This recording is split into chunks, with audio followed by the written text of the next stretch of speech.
everybody, Mrs. Bianchi here. I do want to warn you that there's some kind of an issue going on with the pen doing something called ghosting. So I apologize. On my end, I just see the one pen, but you might see flashing pens, and just try to work through it the best you can until we get that issue resolved. And if we do, I'll probably make another video.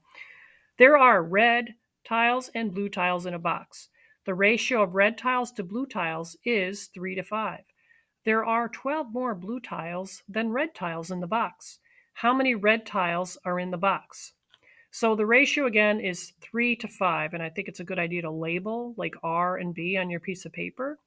All right, now we also have to understand what this idea of 12 more means. That means that whatever red is, we have to add 12 to it to get how many are blue.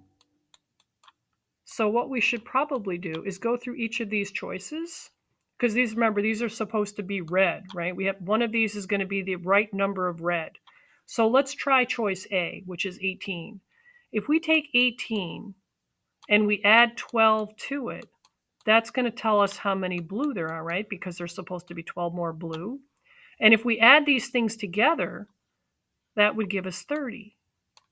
So if we apply it to this ratio, and maybe it might even be a good idea. Some people like to write the ratio like this. It's a 3 to 5. So it's R to B, red to blue.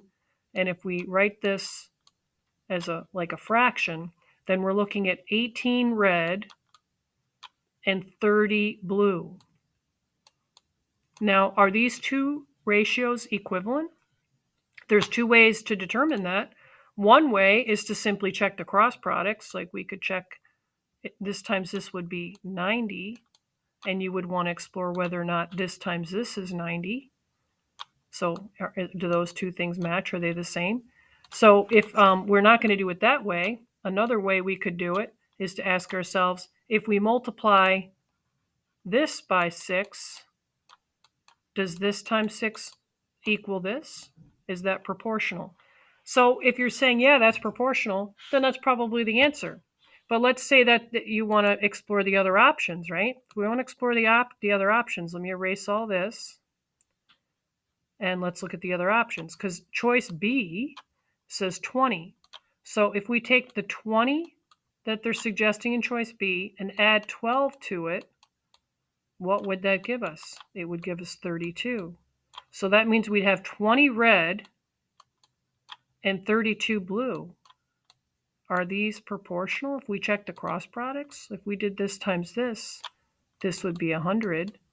Does the other cross product also equal 100? And you can hopefully see that it does not. So you wouldn't choose that answer is off the table as a choice. So I think a conscientious student would go through each of the choices and make sure you can eliminate them before you go ahead and pick A.